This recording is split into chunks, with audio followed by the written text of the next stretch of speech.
scientifically, it says the total energy of the universe is constant.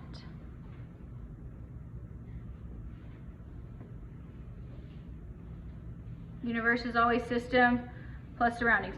Or you can define the first law as energy is neither created nor destroyed, but it may be transferred. That seems to make a little more practical sense to me, but both of those are the first law of thermodynamics. Here's where things start getting weird. Now, within a system, the energy in a system is called the internal energy. The energy inside a system. All right? The internal energy of a system is the sum, so you have to add it up, of all of the kinetic and the potential energies of all the particles within the system. This is a very impractical definition. We can't do this very well in a laboratory. So what we do instead is we measure changes, and that's very common when it comes to thermodynamic principles. You don't generally measure them directly, you measure the changes. So the internal energy, somebody thought it would be a great idea, let's make it a capital U. Another reason I like it.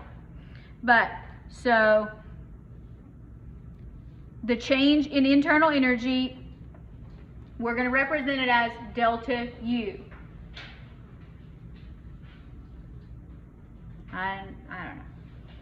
So, from the previous page, we say the energy that is lost by the system is gained by the surroundings, or the energy that is gained gained by the system is lost from the surroundings. So, the way you look at this is if the system gains energy, it comes from the surroundings because energy is not created or destroyed. So, in thermodynamics, we use positives and negatives in the same context that they do in physics. Positive and negative refer to direction. We're going to use positive, they don't mean more or less than zero. They represent the direction. So, positive generally means into. Negative means out of. So, energy into the system is the same as the energy that goes out of the surroundings. You have to be able to identify the system and the surroundings and what the positives and the negatives mean. It is very different than math. The closest math application I can give you is the coordinate plane. So negative x just means you go left or you go down if it's negative y. So directions. This is also probably your first introduction into state functions. State functions are path independent. That means how you get there doesn't matter.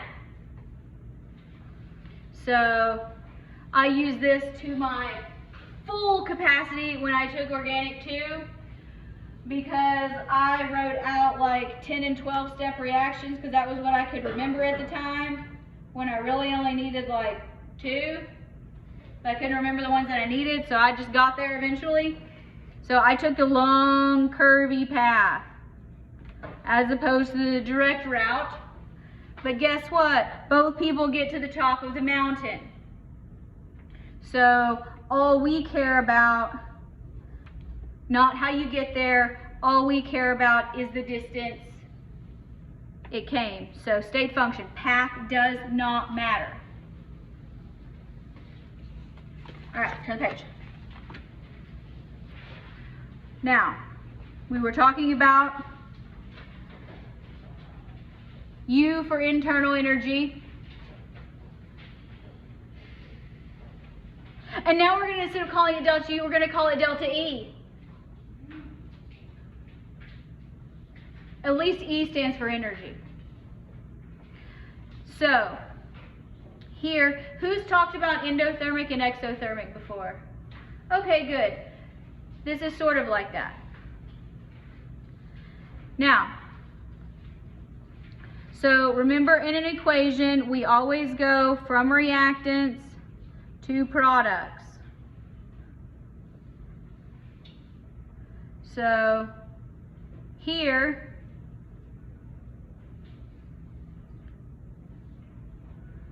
we have high energy in reactants, low energy in the products. So we go from high to low. So our change in energy is negative. So what that means is the surroundings gain energy and the system loses energy. That's what the negative means. Energy is going out of the system into the surroundings. I know you have to say this to yourself several times in different ways. So surroundings gain energy, the system loses that same amount of energy. In the diagram, the products have less energy than the reactants.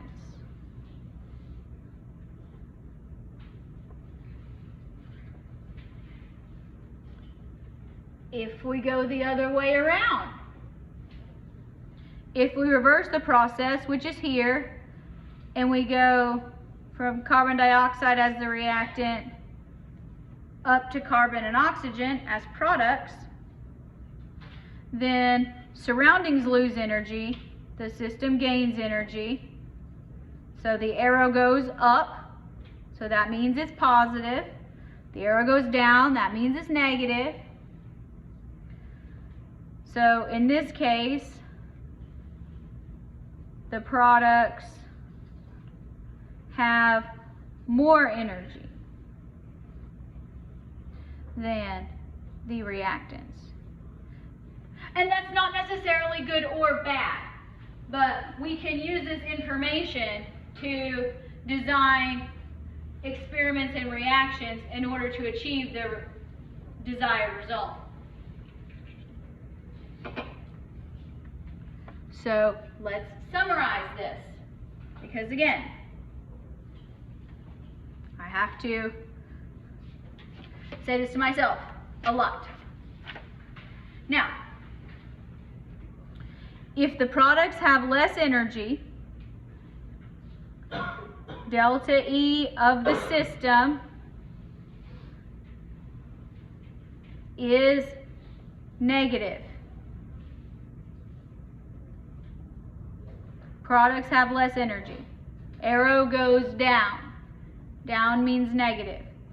So that means negative in this case means out of. Negative means out of the system. But if our products have more energy than the reactants, our arrow goes up, so it is positive. Positive means energy flows into the system. It is out of the surroundings into the system.